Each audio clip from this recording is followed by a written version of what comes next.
Hey, what's up, guys? Welcome to 40 Years and 40 Beers. Here's always is Bobby and Joe Massey. We are here with a very special guest this week, Port Richmond's finest, Amanda Yoa.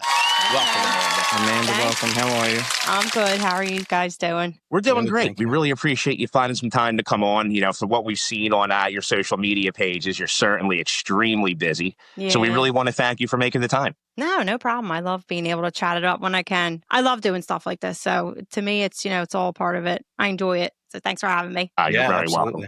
Joey and I have both seen the content, the recent content, I would say, over the past year that's become really famous. But one thing I really want to get into, that we want to get into, is how this all started. You know, you're from Port Richmond, born and raised, your whole life, St. Anne's Parish, I believe, right? St. Anne's, yep. St. Anne's Parish. Our CYO All-Star. Shout out. Nice. Love it. Love the CYO. And you kind of just, in 2019 started creating content. How did this all come about? Yeah, I was like one of them kids. I don't know.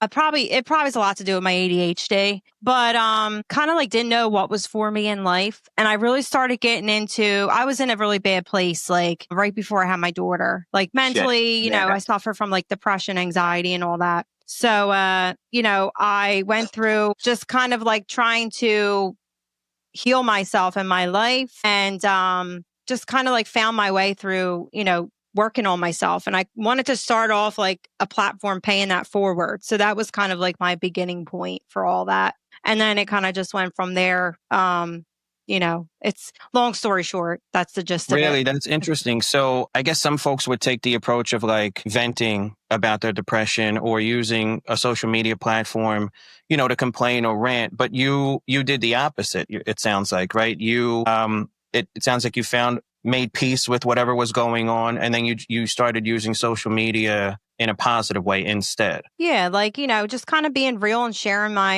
experiences and the things that I went through in life to just let people know. Because I think sometimes people get embarrassed or, maybe look back at the things they did in life for whatever reason and feel ashamed or, so they never address it. It never gets dealt with and they never heal and they live for, their whole entire life sometimes or, sadly end up taking their lives due to that. So I thought, if I could just be vulnerable and real with people and just share what I went through and what helped me, if it can help somebody else, then, that's a job well done in my book. And, the thing that got me caught up in that was, you see all these like quote unquote life coaches and things. And they always had to show up like prim and proper. And I found myself like putting myself in that box and showing up became so hard. And I'm like, you know what? This really isn't fun. Like, granted, I know I'm meant to impact people's lives and brighten their day, but I don't think this is the route for me. So let's find, what's for me. And honestly, it was just like bringing me to the table. Cause I think the only thing that was missing from that was my personality, which I've just always been a funny person. So, and I guess I had a little bit of, along the way, building up that confidence to take social media platform to put myself out there that way, the way that I do now. If I look back like 3 years from now and saw the things that I'm doing now, I'd probably like, Jesus Christ, what the hell are you doing? Never what I mean? In a million years. Yeah. Right. But it just goes to show like what that, when you do that work on yourself, the things, what's possible and what you can do for yourself. So was there ever a time in your content creation where you felt like, this isn't going right, maybe I should just give this up? I feel like I'm not getting the amount of views, the amount of followers that I should be getting. And the reason I'm asking that question is one thing Joey and I kind of live by, in our, dive into this world is the one more day attitude. It may not be going great today, but let's give it one more day. Let's go one more day. Was there ever a time in your life doing this that happened? Yeah, and I for sure. And I think at first when it wasn't working out for me was because I was trying to be somebody that I wasn't. So fast forward now that I'm doing what I'm doing, I will say the more you put yourself out there and the more success that comes your way, the more doubt comes your way. And it's just a mindset piece. It's like, okay, you're bringing like who you are to what you do, like not to get woo woo here, but I'm down with the woo. I don't know if you boys are, but I'm down with the woo. Okay. Yeah. Don't get me wrong. I'm a Catholic girl, but I also do believe in like manifestation and all that. But I do keep it real and also say like the universe ain't your waitress.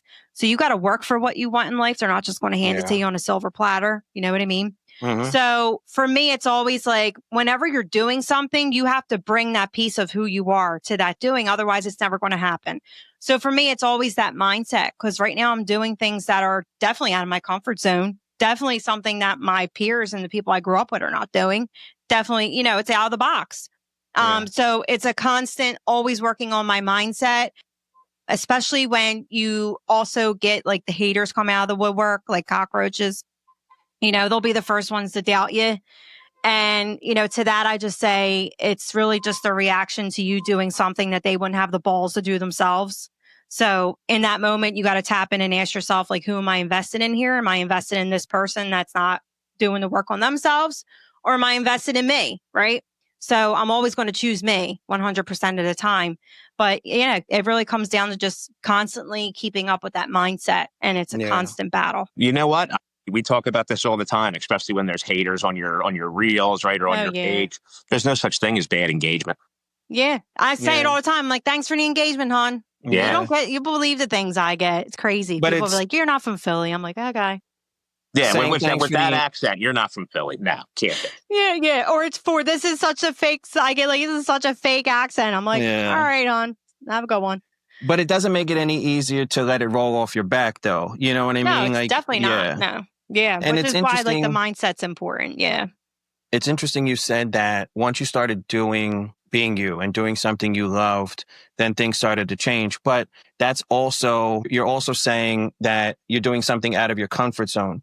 It's weird that being us is outside of our own comfort zone. You know what I mean? I think it's the fact that it's online and you're giving a version of yourself to the entire world. But that's what makes it difficult, right? And that's why people like yourself kind of shine after a while when you figure out that, yes, it's out of my comfort zone, but I'm being me, and everyone deserves to kind of see some of this. You know what I mean? Mm-hmm.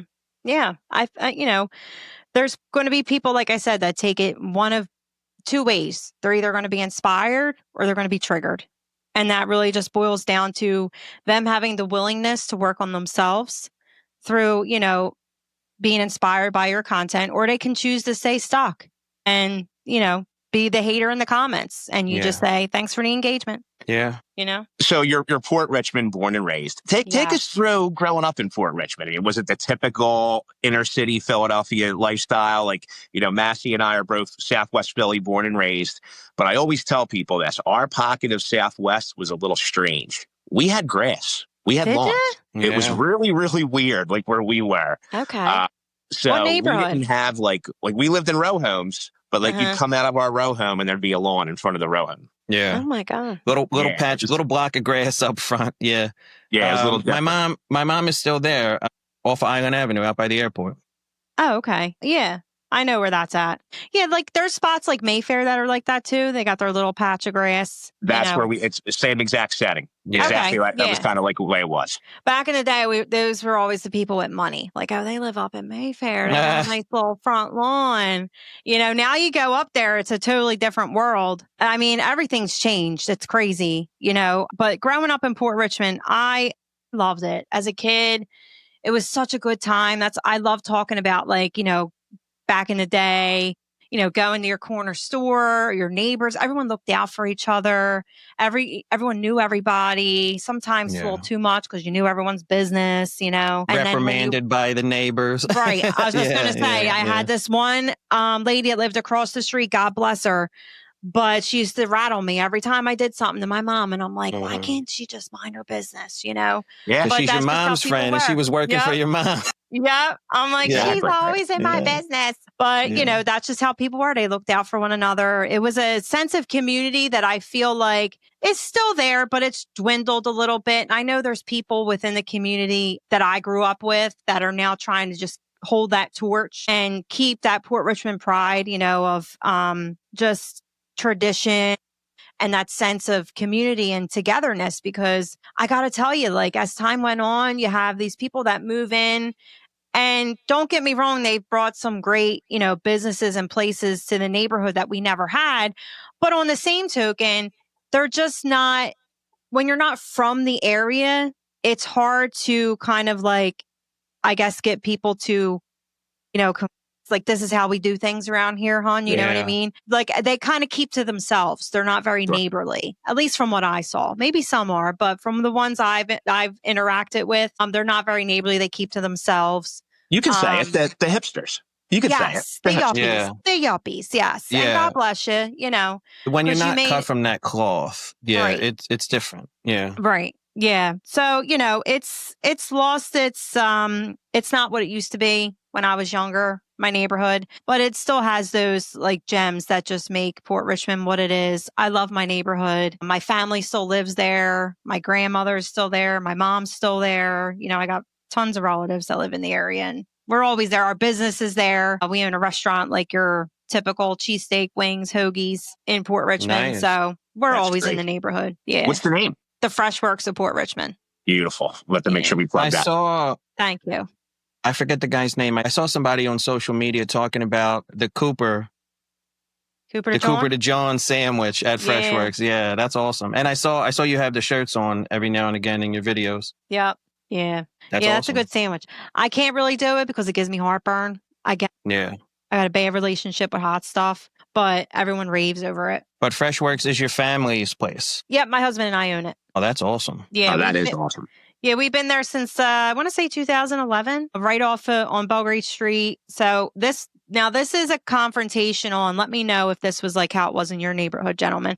But growing up, like certain parts of the neighborhood were known as like Port Richmond. Now you go there and these people that move in, these yuppies, right? They try to like rename things. Yeah. I'm like, so if you look across the street from our restaurant, there's this welcome sign. It says, "Welcome to Old Richmond." And I'm like, why are you trying to Who the hell are you? I thought you were going to say lower Port Richmond. Yeah, but you know what I mean? Like and they do this to the area. And I know it's probably just so they can sell a house for $100,000 more than they originally could be able to. Mm-hmm. But on the same token, I'm like, who the hell are you to come in and change our name? Yeah. So there's certain but even back in the day, like certain people would say like Fishtown started at York Street or Fishtown started at Lehigh Ave.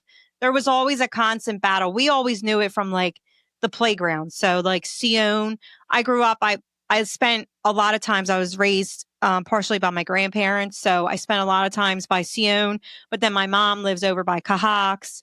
So I was like split between the both.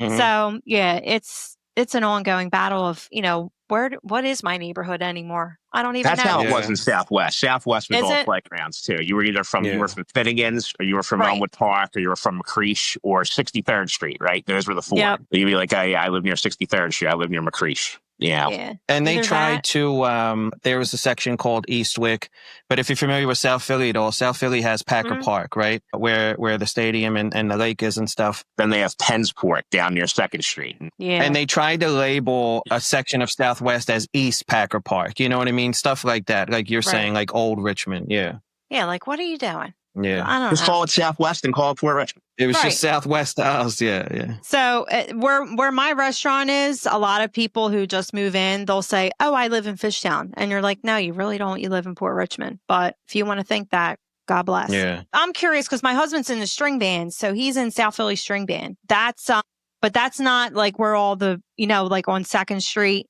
where all the clubs are. He's in like Grace Ferry. It's like 20, what is he? On Porter Street. Yeah, probably like 29th, 29th Porter, somewhere around there. I think he's like 20th and Porter. Yeah. 20th and Porter, okay. Yeah. So I march. I'm in the Mars. Are you? Free? Yeah, I march with Finnegan. I march with Finnegan. We always were at the comics. We get in trouble a lot. Oh, no. Yeah, you do. Yeah, but we actually won last year. First time ever. Did you? Yeah. Nice, congrats. So after you start your content and you're putting yourself out there, you transitioned into a more comedic avenue. And this was when? This was still before Port Richmond PAM, right? You were doing other comedic bits before you introduced PAM. Okay. Tell us about that. Yeah. So I kind of it really just evolved over time. For me, I think it was just like, okay, I'm slowly stepping out of my comfort zone and letting people see me for who I truly am. I've always been that type of person where, I walk into the room. I'm not the life of the party. I'm let me scope this joint out and see what's going on, see who I'm going to vibe with, see who I'm not. And then once you get to know me, then I'm usually like, okay, let me grab the mic and sing a song. So I don't know why I'm like that. I've just always been like that.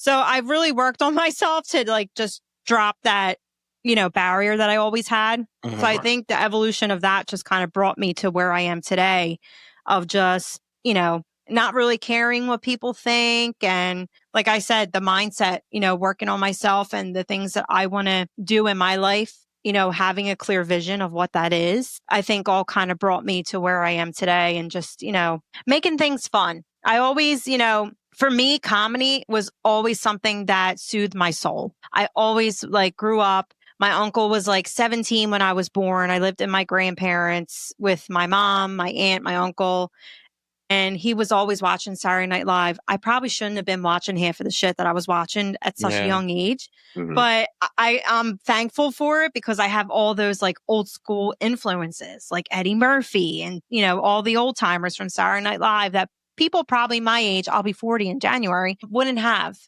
so I'm grateful that he allowed me to watch those things that probably as a kid I shouldn't have been watching because I probably wouldn't be here if that was the case, When you look at your latest video, and then you look at your first video and you see how different they are. Did you, because one of the things Bobby and I struggle with is well, okay, now we're going to make an adjustment and things are going to be a little bit different than they ever were before. And we struggle with how that gets received and how we, that plays into the brand and whatever you're trying to accomplish. Do you have that same conversation with yourself? Starting out in 2019 and now it's you and Pam and this whole different vibe. Present day, do you feel like that progression was natural or did you have any doubts about what people would think as they're following you from start to finish? Yeah, I definitely had doubts. I definitely had I wonder what people are going to think, but I think what kind of I think if you don't talk about it, it's going to eat you up. So I've always been one to just keep it very real on my social media. I just recently rebranded for the third time for my show. I started out as Empowered Hype House. And then most recently, I was Unzipped with Amanda Yoa. And then this season, I rebranded because I just wanted a cohesive brand across the board of my name. So now it's Amanda Yoa. And I was very, transparent on my first episode. Now I said, you're probably wondering what the hell is this girl doing? She's rebranding. And to that, I say, I get sick of shit quick. What do you want me to do? You should know the deal by now because you build that relationship with your community to where they get to know you at such a deep level that you really don't have to explain yourself. So, that's why I try to just have that close relationship with my community because then they understand when I do the shit that I do. And if not, I come on and I share, what happened, what went down. Yeah. See, what I just say to people like that is I'm well, see, here's the thing. It's my show. So fuck off. Right. And your people will appreciate that. They'll appreciate your attitude. They'll appreciate who you are because you've built that relationship with them. So, I just feel if you don't talk about it, it's going to eat you up inside. So you might as well just be listen, I got tired of it or this is where we are now. It's just all part of the evolution of, specifically when it comes to the podcasting world. Yeah. All right. So you're doing all these comedic bits, and you're trying to think of what works. And then all of a sudden, if I remember from our pre-interview, it was basically around the Eagles going to the Super Bowl in December, all of the hype surrounding it, that you decide to take a leap and introduce this, what I would call an amazing fucking character. All right. Port Richmond. Thank you. How did this come about? Because again, I friggin' spit my beer out sometimes, Amanda. I really do. I crack up. Yeah. Thank you. I have to say, I wish I had a great story as to where she evolved, but it was just from a girls' weekend. I did this character and her name was Marianne, and she had a similar wig to Pam, but it was kind of like Dolly Parton, but brown. Because I was I can't pull off blonde. I walked around with this wig and I had this personality the whole weekend. And we were up in the Poconos. That's the mountains for those of you who may not know. But we're partying up there and we're house hopping. And we walked into this room and it was just all these people who had no idea who I was. So I was going up to people and talking to them with a Southern accent. And I'm like, how you doing, sugar? My name's Marianne. The whole night. And I was dancing and no one had a clue who I was. And that's kind of where it took. I was like, you know what? That was a lot of fun. And the girl, all my girlfriends enjoyed it. We were just dying laughing. But I thought to myself, I'm not really connected to the South. So what can I do that I would really be able to immerse myself in? And I thought, why not just do my mom? You know? Yeah. So Pam is a take on my mom, my grandmother, and I feel like all encompassing. I can't say everything that I've ever done has come from my mom and grandmom, but it's just growing up around your friends' parents, like that generation. Absolutely. Of the Philly mom. So, you know, everybody has their version of the Philly mom. I know there's other people that out there that do it, and it's no knock to them. This is just my version. And if you resonate with it, that's great. I say, you know, I'm from Port Richmond, which is primarily like Polish, Irish, German. And then my mom found the one Mexican in the neighborhood. And here I am. Yeah, because Joey's mom's 100% Italian. Like you're talking about the moms. Like I wish somebody would do a character about her. She's very, very loud Italian. Everything's like a nuclear bomb went off, you know? I mean, I got to tell you, there's so many people that relate to Pam and try to put a location on her. I've even gotten Baltimore, which I never even knew. Did you know this? Like Baltimore and Philly have similar accents? I don't think so. No. Because I'm obsessed with The Wire. And I don't think we talk alike at all. Yeah. I see some similarities. I feel like the wording's a little different, but they kind of sound like us. And people were like, is this Baltimore? And I'm like, what the hell is everyone talking about? Baltimore? No. Yeah. So I YouTubed it and I was like, holy shit, they do kind of sound like us. I just heard it when you said Baltimore. Yeah, because we say Baltimore and they say Baltimore. Yeah. So maybe mom like and grandma say Baltimore. Baltimore. Yeah. No, I see some of my mom and my mom's friends in Pam, not entirely, but yeah, you being from South Philly and Southwest, you could totally make the connection. You know, she's somebody I've ran into a million times as a kid. You know what I mean? Right. I tell my mom, like, I know I got ratted on a lot, Mom. Like, but if you knew half the shit that I did as a kid, I shimmied up an alleyway the one time all the way onto a roof to get a ball because we roofed our ball playing stick ball. And I grew up like, I was kind of like that guy's gal, that tomboy, I guess you could say. Always hanging with the boys. Like, and if you told me I couldn't do something, that was kind of like my switch. Yeah, to do it. Yeah. And I shimmied my ass up on the alleyway. Like sometimes you have that separation between row homes. It's a little alley. Yeah. And it's just enough space to put your back and your feet. And I shimmied all the way up to the roof and got our ball. And I shit myself coming back down and scraped my whole back. You know what's funny? We just had a conversation with somebody from Southwest that was saying, do you remember growing up as a kid and then that one day there'd be somebody who was getting their roof retard and you sat there and just waited because the roof worker would walk the entire roof and get all the balls and throw them down? It was like the greatest day on earth. And then trying to get the ball out of the sewer. Like our kids are never going to experience that. Like I remember being halfway down there with somebody hanging me by my feet and I'm halfway into the sewer. You know what I mean? With a wire hanger and a hockey stick. Yeah. Yeah. And they're just, our kids are, you know, they're inside too much now. They are on the tablets and all the things. It's crazy. I will say like where we live, I have a good group of kids. So I've kind of like gotten them to play wiffle ball outside. So we got like a whole team going. Like I'll go out there sometimes with them and play. So it gives them like, oh, this is fun. Like mom's out here with us, you know? So there's something I just noticed. And I think I understand now why Pam works so well and is so incredible. What? She's really not that much different than you. Yeah, I know. See? The voice is not, I think what happens. Tell me because I need to know. I think what's the secret? I think you just I think all you really do is enunciate a little bit more when you're when you're recording, right? When you're putting the bits together. But I'm watching your mannerisms. I'm listening to the words you use. I'm listening to your voice. And I'm like, you know what? It works so well because she's just really being herself. Yeah. That's phenomenal. And that Don't tell anybody else. Are lots of Pam's videos like a better recreation of actual things you've seen your mom and grandmother do over the years? Because the one I saw today, I don't know when it came out, but you're calling Denise about your husband's teeth, the bridge. Oh, yeah. Oh, my God. Like, I could it's so down to earth. Like, I could hear my mom complaining about, I'm not covering it. You better hope the insurance company will. You know what I mean? Yeah. That specific thing never happen with the teeth, but just the like back and forth between is definitely a lived experience. Yeah. Between whether it was my mom and my dad or my grandmother and grandfather.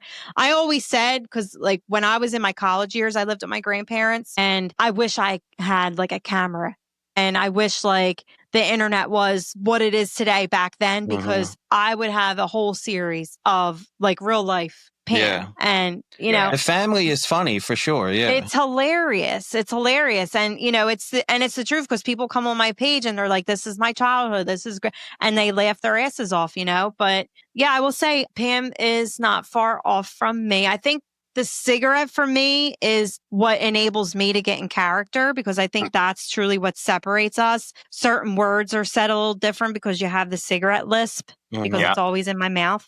Have you have you been using the same pack of smokes since December?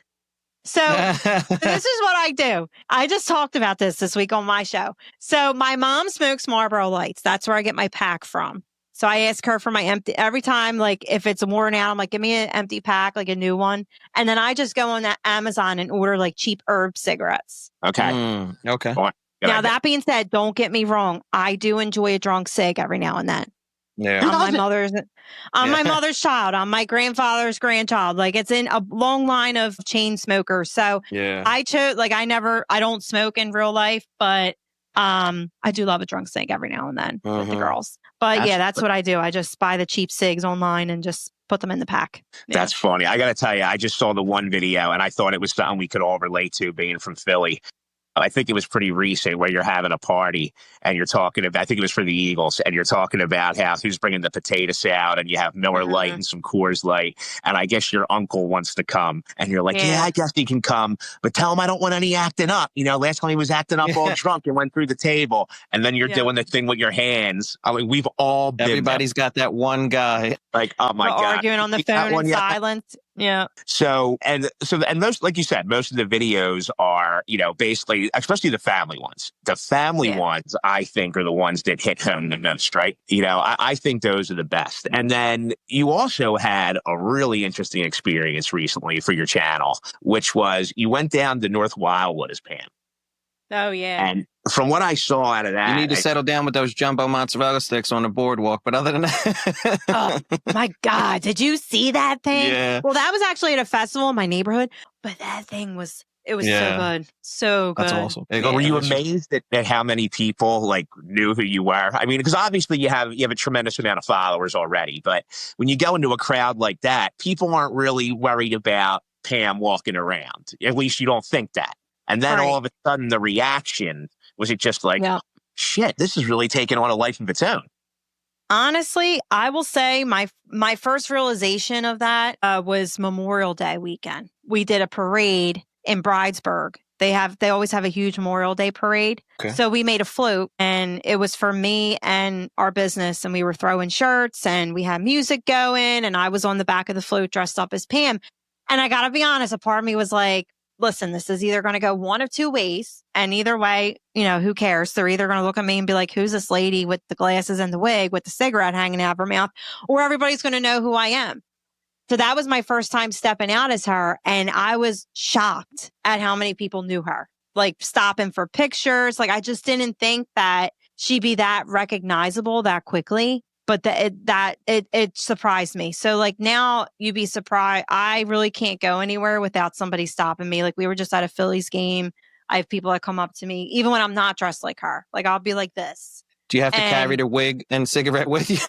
I try not to, because then people definitely will know who I am. But like, even when, me and my family's at the Phillies game, I had a few people come up to me. They're like, you're Pam, aren't you? And I'm like, yeah. And they, they want a picture, which I love. I love it. But it's just crazy that, so much, she's so recognizable. I feel like it kind of happened like really quickly, because I will say, like, she really popped off when the Eagles went to the Super Bowl. Like, during that whole hype, we were really pumping out the videos, and I think that's what really made her recognizable. You know what I love the most? And the first time I ever got this, it made me cry. It really did. Because it wasn't something that And it goes for, I'm sure, what you guys do too. What you expect or when you're doing something, I think sometimes ends up being beyond your expectations. Like for me with Pam, I just wanted to make people laugh. And I remember the first time I got a comment on one of my Pam videos from a woman who said that her mother was passed away. And whenever she misses her mom, she comes on and watches my videos because it helps her with her grief.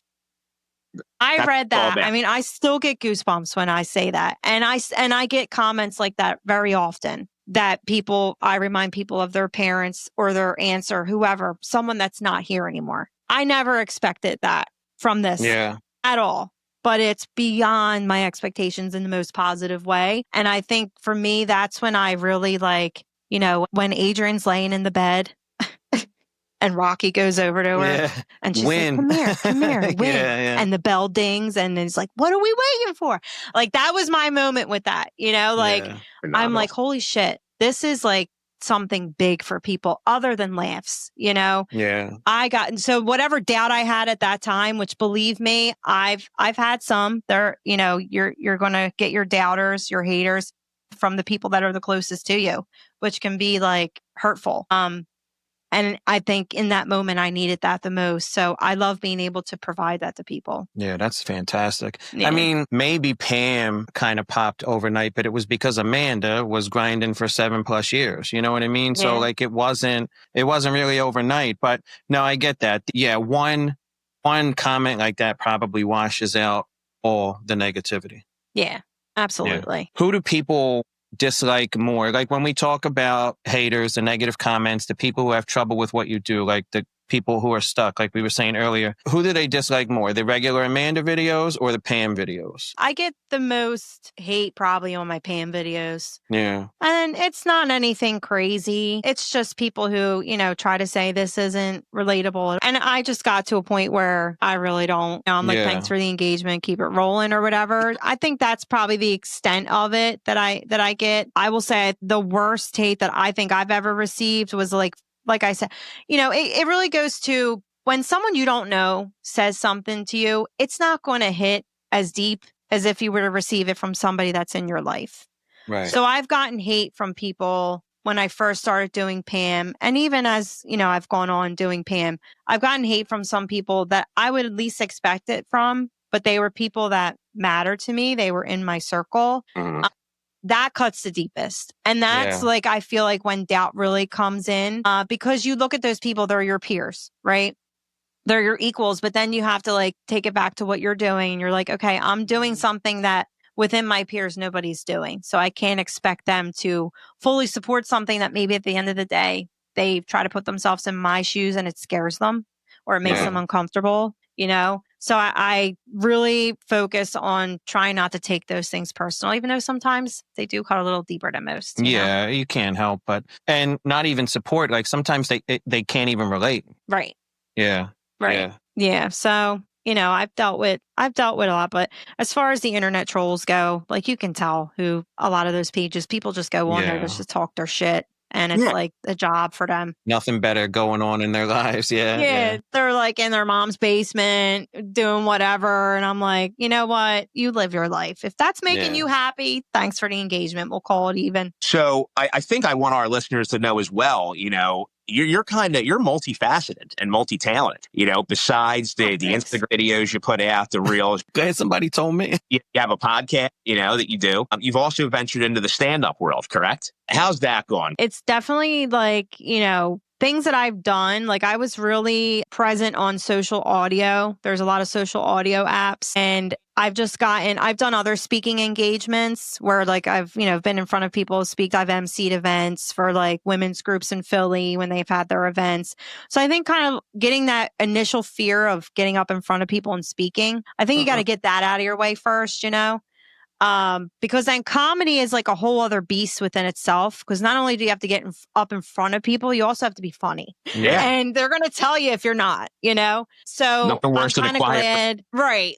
Before I even knew that comedy was for me, I'm glad that I did what I was doing and talking about, having, being a speaker for inspiration and doing all the jobs that I did in the past and I still do them.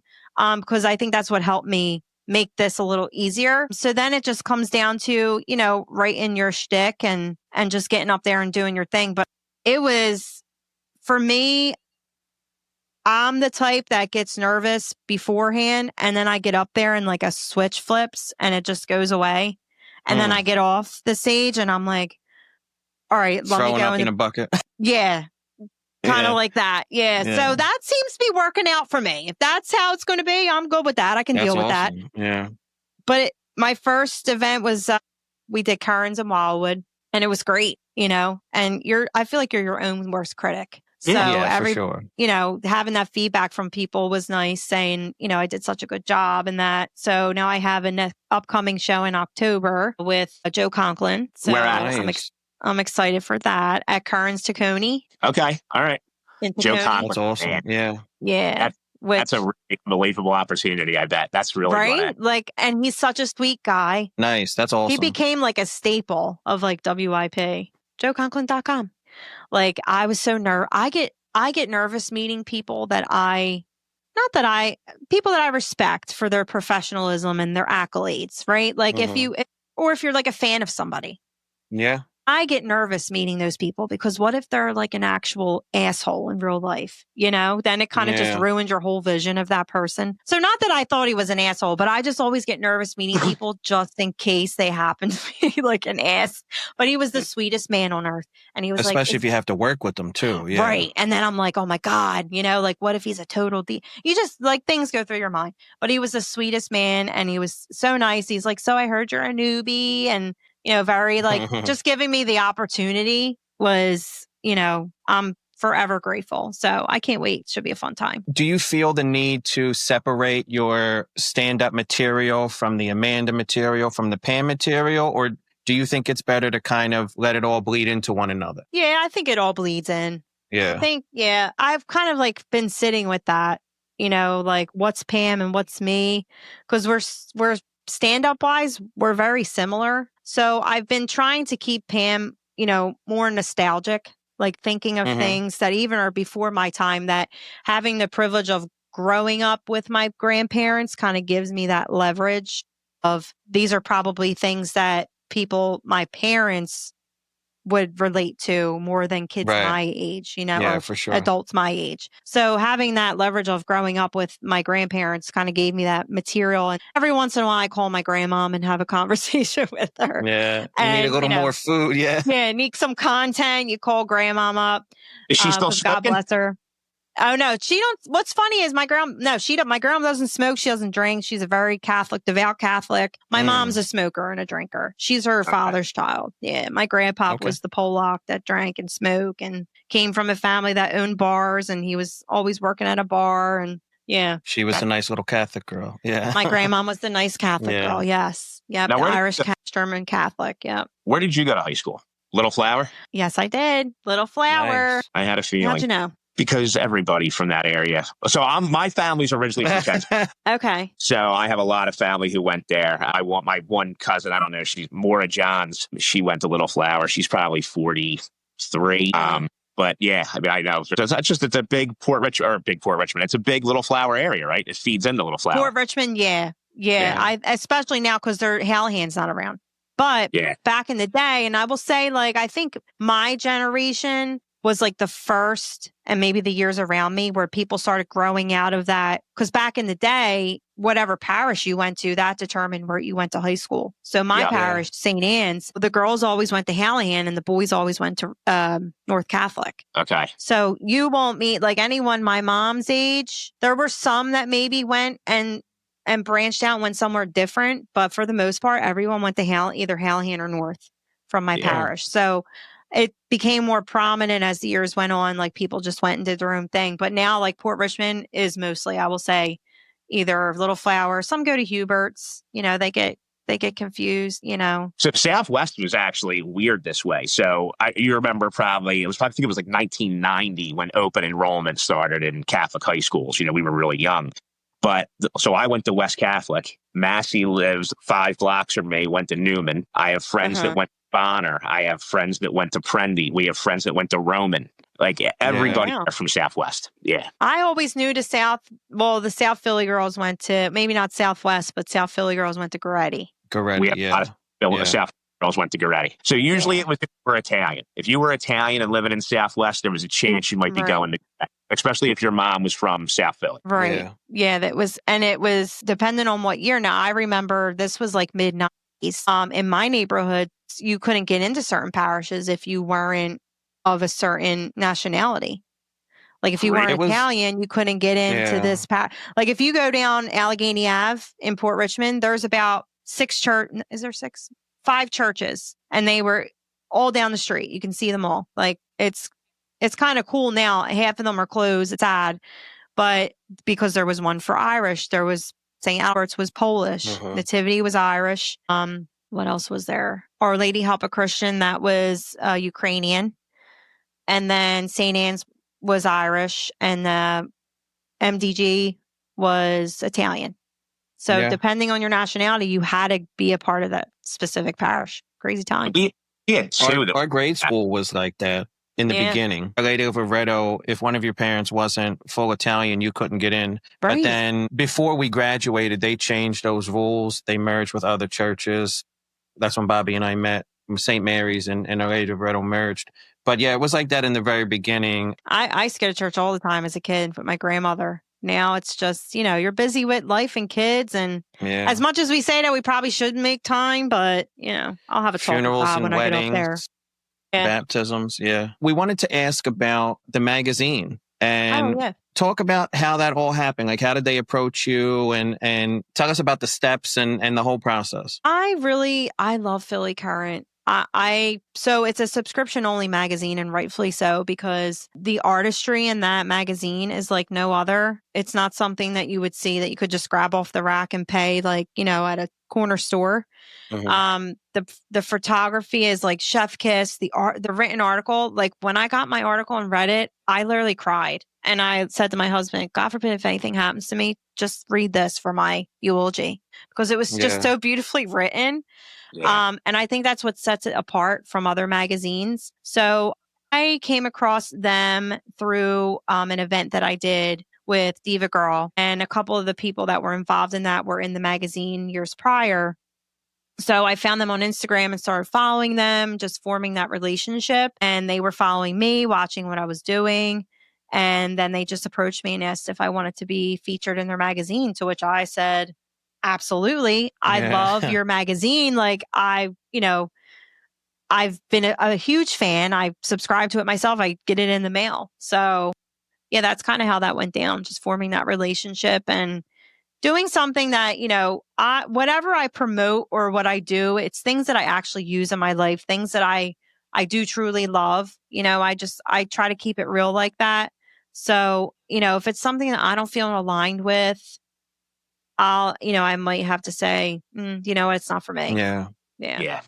Exactly. But I think it's rare to just be a physical magazine in 2025 period. You know what I mean? But you were already subscribing to it. You guys were already following each other for a while, and then they reach out. I think that makes it so much better than if you were to just hear from them out of the blue. You know what I mean? Without being a fan and stuff like that. That's awesome. Yeah. I now, in today's day and age, unfortunately, and not that it's an unfortunate thing to build relationship, but, you just don't know who to trust anymore. So I think it's, to show your legitimacy, it's good to build relationship. Otherwise, you get something out of the blue, you might not, might end up being a scam or something that's, really not for you. So, I think relationship and building that relationship and networking is really where it's at. Yeah, that's awesome. Yeah. We were happy to see that. Thank you. I appreciate it. It was fun. And just being, so I took those pictures. I was trying to think, I had just had a photo shoot done for myself, and we went like all over. We did a little in South Philly, down by the stadiums. I got some water ice. Where else did we go? We went to the L stop, and then we did some in my neighborhood. So I went on my mom's steps, like on the block I grew up with. So for this magazine, I did my grandmother's steps, and it was a lot. I will say it was more emotional for me, just because I was very close to my grandparents. And I remember being like, in my 20s, which was like my hardest time. My early 30s was like a really hard time for me. And I remember sitting on those steps and not really knowing like if God had a plan for me. I was just so lost and I was a shell of a person. So, then taking those pictures on those steps and not saying like I made it or anything crazy like that, but it kind of brought me back to like, remember when, Amanda, remember when you were sitting on the steps and didn't know what God had for you? Like, look what you're doing. Look at the progress that you made in life. Like, be proud of yourself. It's a full circle moment. Right. Full circle. It was definitely a full circle moment. And, very nostalgic too, because I grew up like sitting on those steps with my grandparents or my grandfather. I was a grandfather's girl. Like me and him, he was my person and he's no longer here. He's the person that you see there. Those are his hats and that's our picture there. Oh, yeah, yeah. So, to be on those steps, I actually didn't even sit like in the one spot on the step. The guy was like, sit here. I was like, no, I'll sit next to that because that was his spot. I left it open. And it was like he was sitting there with me in the picture. And he never knew that until afterwards. But yeah, it was a deep moment, I think, for me. So it was really, really a good time. You also have a podcast. What's the name of your podcast? And tell us about how that came about and, what kind of guests you have on, what your theme is on the podcast. We'd love to hear about that. So, as I said, she's evolved over the years. She's worked on herself. So now it's Amanda Yoa. It's very comedy based, very deep in the comedy, moments of like tough love. Let's be real. I'm going to give you what you need to hear, not maybe what you want to hear.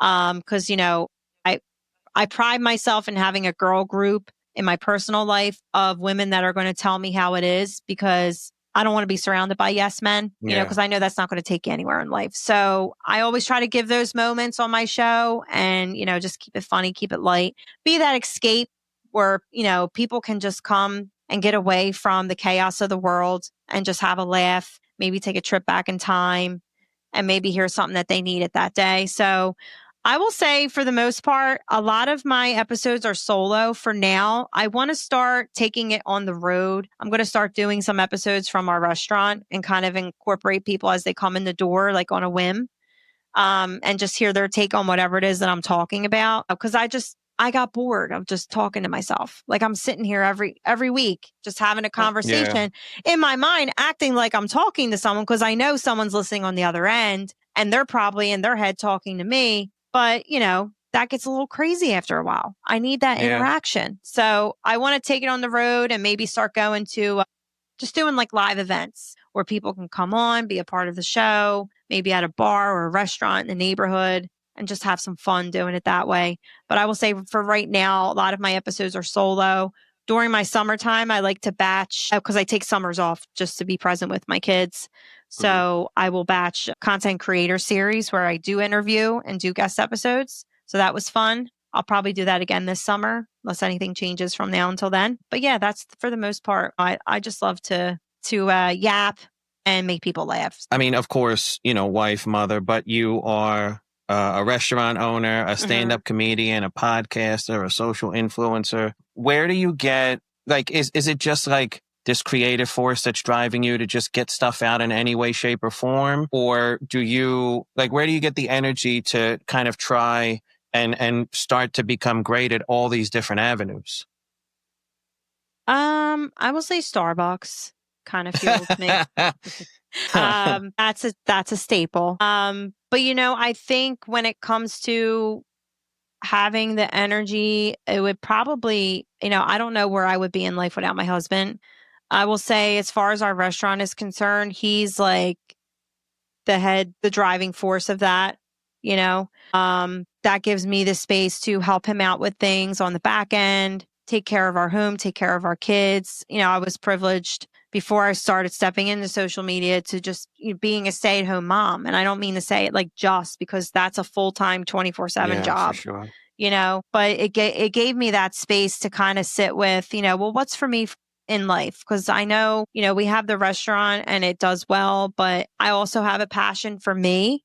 So what is that? So, finding that and having him to support me and me to support him and his passions, I think is what really makes everything work. You got to have that support system, You're testing a couple different things until you settle on a certain, like either podcasting or, Instagram or social or stand-up comedy until you find like that one lane that seems perfect for you? Or do you feel like a world where you're bringing yourself to all these different mediums is what's right for you right now? Yeah, I've always been the type of gal to just throw a bunch of shit up against the wall and see what sticks. I've always been a Yeah, trial and error type of gal sure. of let me try this, nah, this ain't for me. Let me try that, nah, that ain't for me. I will say with podcasting, I feel for myself personally, it was a cart before the horse type of thing where I needed to build my influence on social media to get people to watch and listen to my show. And that's just for me. So I kind of did things a little in reverse for myself in the way that I've been, working and finding what was for me. Will I ever down the line incorporate things that are kind of like all encompassing? Maybe. Yeah. I see myself possibly having a show like like I'm already doing, where it's very comedy based, maybe taking it on the road. Maybe not necessarily standing up with a mic, but maybe sitting at a desk and making it a whole entertaining, bit, guests that come in and out. And who knows? Who knows? Yeah. I got a lot up into this brain. But honestly, I feel what's worked for me, and this was a trial and error thing that I had to learn from the past, was have an idea, but don't get a chokehold on it. Because then when you do, you end up cutting yourself off from so many other things that are happening around you for you that you should actually be doing. But you're so focused on this one thing and you're like, it has to look like this and it has to be like this. And that may not even be something that's for you. It could be this thing over here you've been ignoring. And I learned the hard way that lesson. So, I have an idea, but I'm open to opportunity and just seeing where, enjoying the ride and seeing where it takes me. Yeah. Yeah. You definitely have to be flexible because like Bobby and I are struggling with that now, right? Like the theme of the podcast should be X and then Y happens and you're like, damn, we want to be able to talk about that. You know what I mean? So now it's X and Y. And then, but you're not leaving space for Z. And, that's the thing that we're struggling with now is like, if we, like he was saying about the Sopranos earlier, if we're exclusive on Sopranos, people who don't like Sopranos but used to like us prior may, start disappearing and stuff like that. But finding that balance between like giving the world who you are and what you have to offer versus whether they like it or if they feel like you're changing too often, you have to roll that dice and you have to find that balance for sure. Yeah. And listen, if you're in that season of, switching it up, there's going to be people that you're going to lose. You may lose 10, you may gain 100 through what you're stepping into. So, don't look at it as what you're going to lose, look at it as what you're going to gain. Yeah. And if it's something that's more in alignment with you being able to effortlessly show up, then that's what you should be doing from the gate anyway. Who is the other woman on Instagram with the blonde wig who's very popular? Do you know who I mean, Amanda? Have you reached out to her? Because you two could do a goddamn commercial. I have not personally reached out to her. What's funny is we spoke years back. I wanted to have her on my podcast, and I don't know if she was caught up or busy. At the time, she was living in California. Right. So I was going to say, wasn't she was in England for a while or something too? Yeah, and I think I don't know what she does that, allows her to travel or what have you, but she bounces around a lot, I think. Yeah, I did ask her to be on my podcast year back, and this was before I was even doing PAM. And, I told her, I loved her content. It was funny. It was, a lot of the things that she talked about, I could relate to. Was it the mom that I grew up with? No, but it was funny. Yeah. Olivia E. Herman. Yes. So there's a few people that will comment on my post and tag her and say, you should collaborate. And I will comment on that post and tag her and say, I'm open for a collaboration. And I don't ever hear anything. So for me, I've always learned and I've surrounded myself, again, going back to my social audio days, I've always been in rooms with people who are 3, 5, 7 steps ahead of the game. You'd be surprised who I've been around. But long story short, collaboration is key. And collaboration always over competition. That was one thing that I've learned and I've seen to be true through, even the collaborations that I'm doing now that I have in the works. Some of them I can't talk about yet, but they're going to be amazing. That's where everybody wins. It's through collaboration. You see it even in, when you make it big, comedians collaborating with each other, combining your audiences. It's a win-win situation.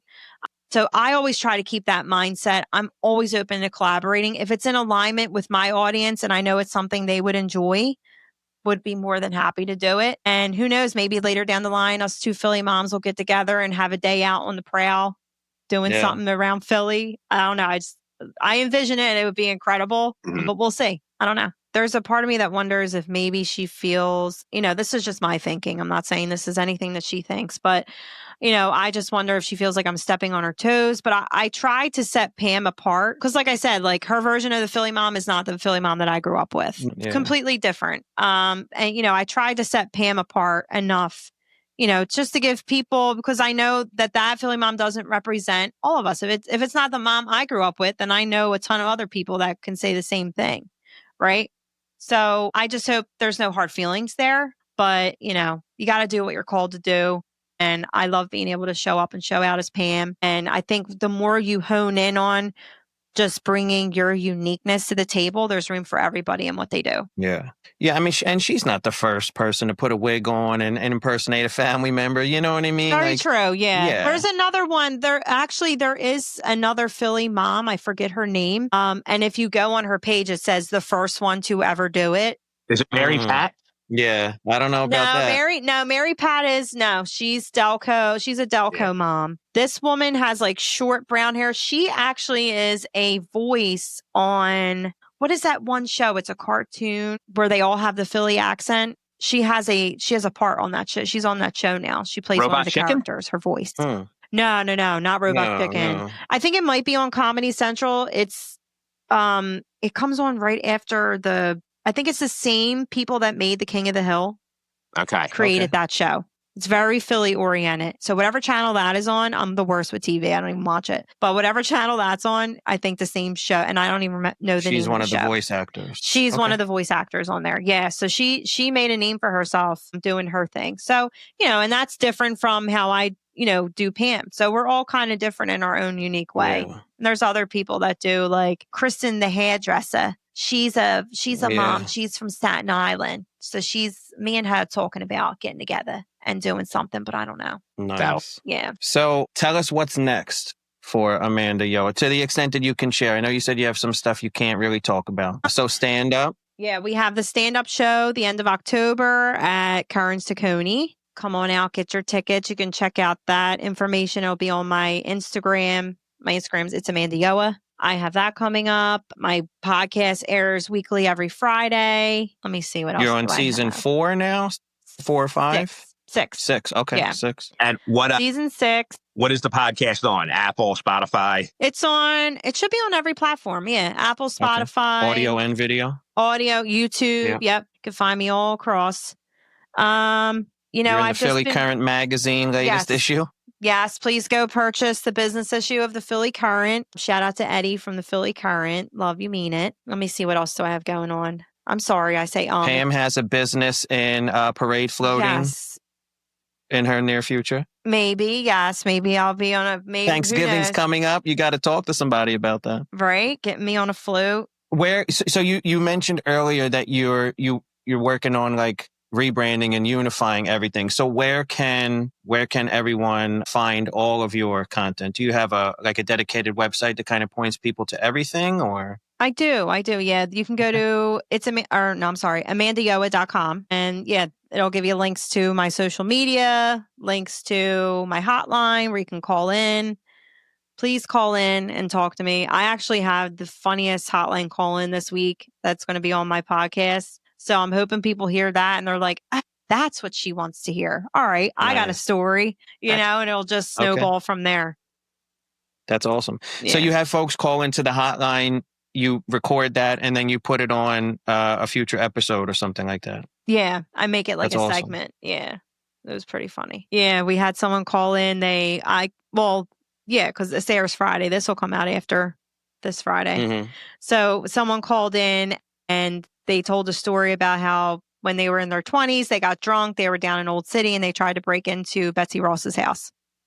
And I said... That's funny. I'm like, there's just something with us Philly people. Like, the minute we get a couple drinks in us, we're just the most patriotic people you'd ever want to meet. And also, like, thank God we did not hang in the same circles, because if the both of us were together in that, we would definitely succeed it and we would both be felons. So. Yeah. Thank you. Thank you very much. We appreciate you coming on and making time for us. And we hope to be able to talk to you soon. Yeah, absolutely. Let me know when the show goes out. I'll promote it on my page. I'll tag you guys. Thank you. Yeah, we'll shoot you a text as soon as what we try to do. Like, we'll get a couple reels out, a couple short videos leading up to the episode, and then we'll do like a trailer, and then we'll keep you in the loop as soon as the full episode is about to come out. Okay, sounds good. All right. Thank you very much, Amanda. All right. Enjoy the rest of your day. Bye. Take care, guys. Bye-bye.